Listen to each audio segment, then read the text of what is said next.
첼시가 지금 센터백이 계속 링크가 나고 있고, 사실 뭐 당연한 건 뭐 리디그 나왔고, 뭐 텐센 뭐 나갈 거고, 그리고 마스피도 이적설 있고, 그래서 이제 수비진은 아마 티아고 실바 빼고는 다 좀 엎어질 것 같죠. 티아고 실바랑 뭐 이제 찰로바, 찰로바. 그 자리를 뛸 수 있는 선수들, 남아 있는 선수들 이외에는 다 나간다고 봐야죠. 네, 그래서 지금 링크가 다 나고 있는데. 지금 보면 일단 센터백 링크는 자연스럽게 날 수밖에 없는 게 제일 빈자리가 아마 많을 거고, 왜냐면 아스필리쿠에타도 뭐 풀백이긴 하지만 3백 우측 스토퍼나 뭐 센터백 라인까지 소화를 할 수가 있기 때문에 네. 이 점도 좀 생각을 하고 있는 것 같습니다.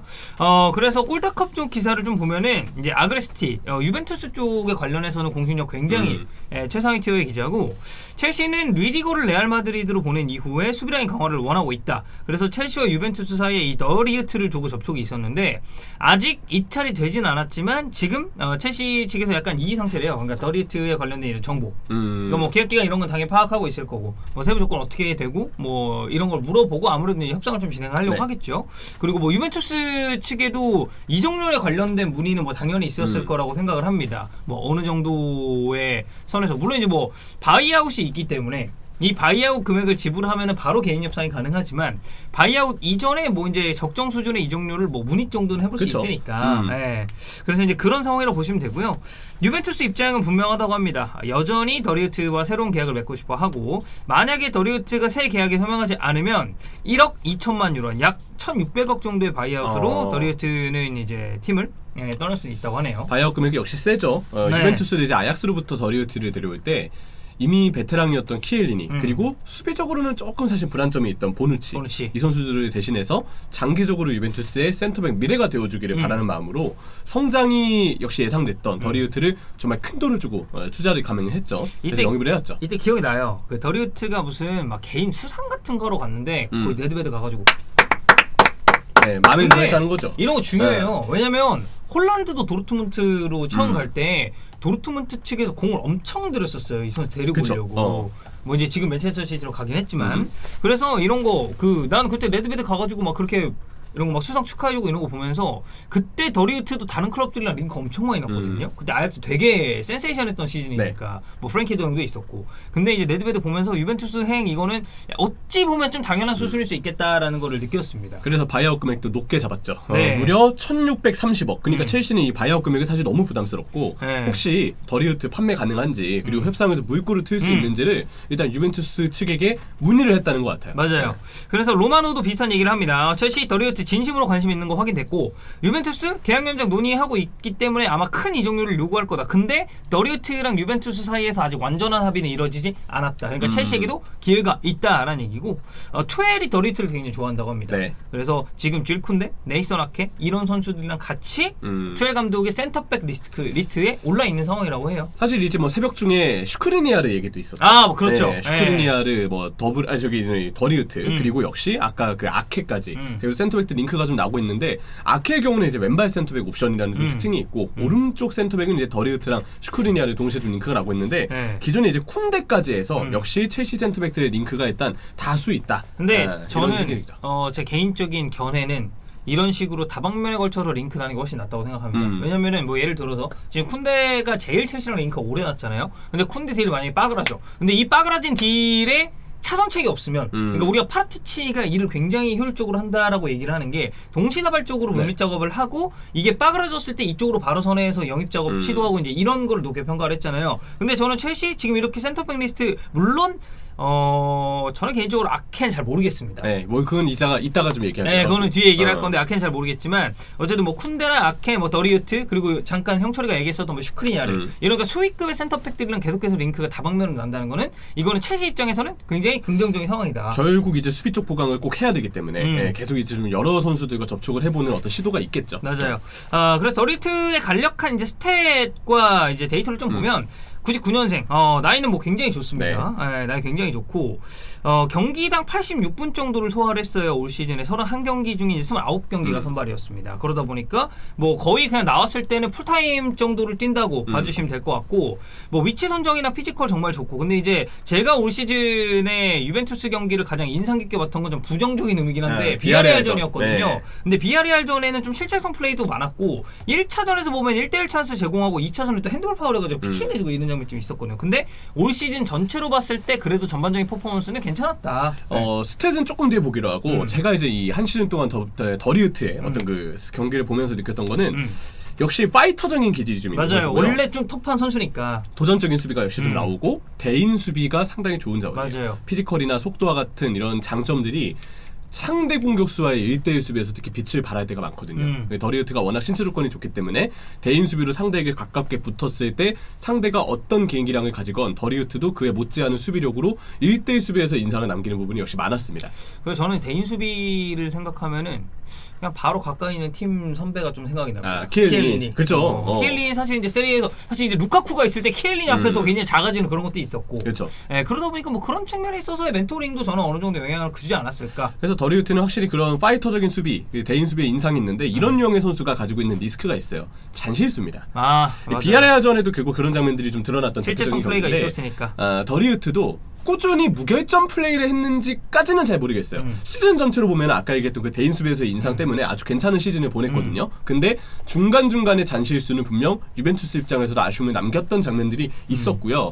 근데 이 선수가 가지고 있는 그 대인 수비 장점 그리고 당연히 빌드업의 장점들까지 이 선수의 어떤 가지고 있는 특징들을 역시 무시할 수는 없다고 생각합니다. 네. 그래서 이제 형철이가 빌드업 이런 관련된 얘기를 해서 저희가 뭐 단순히 그냥 더리우트 이적 링크 다루고 올 시즌 어땠는지만 뭐 간략하게 소개해드리 좀 아쉬우니까 제가 비교 스탯을 좀 가져왔습니다. 어떤 선수랑 비교를 하냐? 일단 첼시에 남아있는 다음 시즌에도 팀의 어떻게 보면 이 최후방에서 리더 역할을 해줄 티아고 실바 그리고 이제는 레알 마드리드로 떠났지만 안토니오 리디거 이 두 명하고 이 더리우트의 스탯을 저희가 간략하게 비교를 해보겠습니다. 이 뛴 경기 수나 선발 수는 리디거가 제일 많아요. 리디거는 34경기 뛰었는데 34선발입니다. 그러니까 뭐 리그 브랜트포드전처럼 잠깐 휴식을 취했던 경기들도 있었지만 리디거도 거의 뭐 철강왕에 가깝게 뛰었다고 봐야 되겠고 맞아요. 저는 이 선수가 항상 신기한 게 왼쪽 센터백인데 왼발을 쓰는 선수가 아니죠.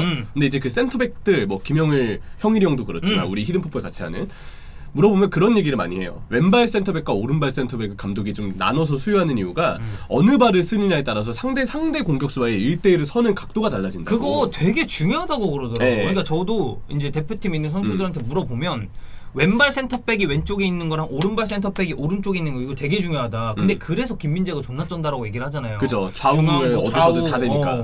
근데 리디거의 경우도 역시 마찬가지인 것 같고 아무래도 그 왼발 센터백을 또 수요하는 이유가 당연히 빌드업적인 측면도 있겠지만 수비 방향에서도 아무래도 왼발을 주로 쓰는 선수가 설 수 있는 각도나 방향, 특출난 방향들이 따로 있기 때문에 맞아요. 그래서 왼쪽 센터백은 주로 왼발을 두는 걸 감독들이 선호한다. 근데 그런데도 불구하고 왼쪽 센터백을 볼 줄 아는 오른발 센터백은 그만큼 그 희소성과 그 능력을 우리가 더 높게 봐야 되는 부분이 분명히 있다고 생각해요. 맞아요. 더리우트 같은 경우는 이제 우측 센터백이고 그리고 이제 제가 개인적으로 생각하는 더리우트의 강점은 3백이랑 4백을 그래도 다 볼 수 있다는 점. 맞아요. 어쨌든 첼시는 이제 또 3백을 쓰니까. 어쨌든 첼시는 지금 오른쪽 센터백도 보강이 필요하기 때문에 맞아요. 그래서 더리우트 쪽에게 아무래도 좀 관심이 있을 수밖에 없죠. 네, 경기당 패스 정확도랑 이 자신 진영이랑 상대 진영 패스 정확도는 저희가 한번 묶어서 보겠습니다. 이 부분에서는 티아고 실바가 가장 아무래도 이런 빌드업이나 후방에서의 그런 이 패스 줄기는 그래도 티아고 실바가 유럽의 탑 클래스 수비들이랑 비교해봐도 굉장히 높은 수치를 기록하지 않나. 그 중에서도 탑클이죠. 왜냐면 티아고 실바처럼 빌드업 해주는 선수를 찾는 게 되게 쉽지 않습니다. 그래서 사실 첼시 팬들은 그런 걱정도 하죠. 근데 티아고 실바가 나이가 적은 게 아니기 때문에 TCL이 나갔을 때 그런 대체자는 또 어떻게 구할 것이며 혹시 나왔을 때 안 나왔을 때 그 롱패스를 통한 볼 줄기 후방에서의 볼 관리 능력이 너무 큰 차이가 나죠. 그리고 사실 이제 투엘 감독이 첼시에 부임해서 가장 먼저 손본 부분이 이제 3선에서 조르지뉴가 받는 그런 압박감에 대한 부분. 근데 이거를 두 방에 있는 센터백들의 빌드업 능력을 통해서 약간 풀어졌잖아요. 그 역할에서는 리디거도 그렇고 실바도 그렇고 굉장히 중요한 역할을 많이 했었고 그래서 이런 패스 성공률이나 수치 같은 경우는 티아고 실바가 가장 높고 그 다음이 상대 진영에서는 리디거가 조금 높긴 한데 뭐 이거는 저는 거의 비슷한 수치라고 봅니다. 더리우트랑 비교해봤을 때도 그리고 롱볼 역시도 티아고 실바 66%의 정확도를 기록을 했죠. 역시 대단하죠. 근데 뭐 중요한 건 역시 더리우트의 스탯인데 역시 뭐 지금 다른 선수들과 비교해 보아도 패스 정확도나 시도 횟수나 롱볼의 정확도까지도 크게 차이가 드러난다 보긴 힘든 것 같아요. 그냥 티아고 실바가 독보적일 뿐이지 더리우트도 좋은 편이다. 맞아요. 그래서 티아고 실바랑 리디거가 저는 사실상 지난 시즌 첼시 어떻게 보면 그냥 내가 개인적으로 주는 올해의 선수. 네. 저는 거의 둘이 비슷비슷했다고 보거든요. 저도 그렇게 봐요. 네. 그러니까 뭐 리디거 꼽으시는 분들도 있고 티아고 실바 꼽으시는 분들도 있는데 저는 다 이해합니다. 왜냐면 둘 다 너무 잘해가지고. 네. 근데 이 두 센터백이랑 비교했을 때도 더리우트가 밀리지 않는 수치를 그리고 일정 수치에서는 더 나은 모습을 보여주고 있다라는 그쵸. 점에 포커스를 맞춰보면 될 것 같습니다. 그러니까 뭐 숫자로 나와 있는 스탯으로는 역시 그 클리어링 횟수 상당히 좀 많이 찍혀 있는 특징들이 좀 보여지고 있고 맞아요. 경기당 클리어링이 이제 가장 더리우트가 높죠. 그리고 역시 뭐 태클 횟수나 경합 승률로만 보아서도 역시 이 선수가 그 대인 수비에서 왜 장점을 보여주는지가 여실히 드러나는 것 같아요. 근데 맞아요. 리디거의 저 공중볼 경합 승률은 진짜 대단하긴 하네요. 압도적이죠. 지상에서 경합하는 그 승률, 그러니까 그라운드에서 이렇게 딱 그냥 서 있는 상태에서 부딪혔을 때는 52%라서 리디거가 제일 좋거든요. 네. 근데 저희가 이 제공권도 같이 보여드리고 있잖아요. 네. 제공권은 74% 승률입니다. 그러니까 그래서 제공권 상황에서. 네. 근데 티아고 실바랑 더리우트도 좀 뭐 리디거에 비했을 땐 약간 떨어지긴 하지만 그래도 이 둘은 비슷비슷한 수치를 기록하고 있다. 그렇죠. 중요한 건 역시 더리우트가 아주 좋은 저 기록들을 가지고 있다는 거예요. 맞아요. 기존 센터백들과 비교해봐도 숫자적으로는 드러나는 특징이고 대신에 역시 유벤투스가 팔 의지가 있는지 그리고 만약 팔 의지가 조금이라도 있다 치더라도 원하는 금액을 첼시가 맞춰줄 수 있을지가 역시 센터백 영입의 가장 큰 변수가 되겠죠. 네, 그래서 뭐 스탯상으로는 이렇게 비교를 했는데 어쨌든 뭐 유럽의 이런 정상급 센터백들과 비슷비슷한 수치를 보이고 있고 그 다음으로 이제 첼시가 포커스를 맞추고 있는 게 이제 쿤데랑 아케 쪽 이적 상황입니다. 이거 이제 맨로가 보도를 했는데 투엘은 도르트문트 시절에도 아케 영입에 관심이 있었다고 합니다. 그래서 아케가 리디거의 대체자로서 3백 왼쪽에 설 수도 있고 왜냐면 아케는 사실 레프트백까지도 볼 수 있는 선수니까 그래서 레프트백 메울 수 있는 사실 오케이. 그래서 첼시가 일단 1차적으로는 장기적으로 꾸준히 목표로 삼았었던 이 쿤데를 영입하기 위해서 논의를 하고 있고 첼시가 쿤데와 아케를 영입한다면 리시 제임스가 우측에 서서 쿤데랑 같이 이렇게 또 좋은 파트너십을 맺을 수 있다라는 점을 좀 언급을 하더라고요. 근데 이제 총 정리를 하면은 쿤데의 경우는 바르셀로나도 지금 링크가 나고 있어서 맞아요. 현재로서는 경쟁이 좀 불가피한 상황이 아닌가 이렇게 생각이 들고 슈크리니아르도 얘기가 있는데 슈크리니아르는 더리우트와 비교했을 때 언론에서 나왔던 이적료는 조금 적은 편으로 알고 있어요. 근데 뭐 이것도 매체마다 다르지만 평균적으로는 좀 적은 편인데 근데 문제는 슈크리니아르도 만약에 데려오려고 한다면 인테르의 의지를 일단 꺾어야 되고 그렇죠. 또 하나는 어쨌든 만약에 인테르가 판다고 해도 파리 생제르맹과의 경쟁이 좀 불가피하다고 하더라고요. 슈크리니아르도 링크하는 팀들이 굉장히 많기 때문에 맞아요. 이외에도 많을 거기 때문에 여기 이제 더리우트의 경우도 유벤투스가 원하는 어떤 이적료를 확실히 첼시가 맞춰줄 수 있는지 왜냐면 꽤 높게 부를 거기 때문에 그리고 계약 기간이 남아 있으니까 맞아요. 그런 부분들이 뭐 사실 단순히 뭐 1년 남았다. 뭐 이제 이런 식으로 하면은 조금 더 이적료상 딜을 칠 수 있겠는데 아직 2024년까지라서 기간이 좀 있거든요. 그렇죠. 그렇다면 역시 유벤투스도 더리우트와의 재계약을 노릴 것이고 만약 이게 협상 결과가 좋지 않다 하더라도 상당한 이적료를 부릴 것이다. 이 자체가 변수가 될 것이고요. 남은 한 명이 아케인데 그냥 개인적으로 아케는 좀 반대하는 이유가 있어요. 유스 출신이에요. 맞아요. 첼시 유스 출신입니다. 그리고 첼시가 예전에 그 처음에 임대를 보냈던 팀이 프리미어리그 내에서 와포드였고 그 다음에 이제 에디아우의 본머스를 이제 그렇죠. 임대를 보냈고 사실 본머스 아케 기억하시는 분들 꽤 많죠. 맞아요. 그리고 이제 결국 본머스로 이적을 시켰죠. 그리고 그 뒤에 바이백 조항이 있었는데 결국 첼시는 그 아케에 대한 바이백 조항을 발동시키지 않고 결국 그 아케는 나중에 본머스의 강등과 동시에 맨체스터 시티로 가면서 현재에 이르게 됩니다. 근데 결국 그 유스 출신의 선수를 그동안 붙잡지 않고 임대를 보내다 최종적으로는 본머스에 팔았고 바이백이라는 그 조건이 있었는데 그때 당시에 첼시 상황이 굳이 아케를 품을 이유가 없었기 때문에 결국 아케에 대한 바이백을 쓰지 않았는데 지금 맨시티의 서브로 남아있는 선수를 갑자기 첼시가 센터백에 급해졌다는 이유로 지금 언론에서 나오고 있는 거액을 들여서 영입한다는 것 자체는 첼시 팬들 입장에서는 심리적으로 손해보는 느낌이 안 들 수가 없어요. 그렇죠. 바이백 발동 안 했고 유스 출신이었는데 그런 점도 있는데 그렇다고 해서 아케가 만약에 뭐 맨시티의 닭주전이었다. 물론 이제 그러면 팔지도 않았겠죠.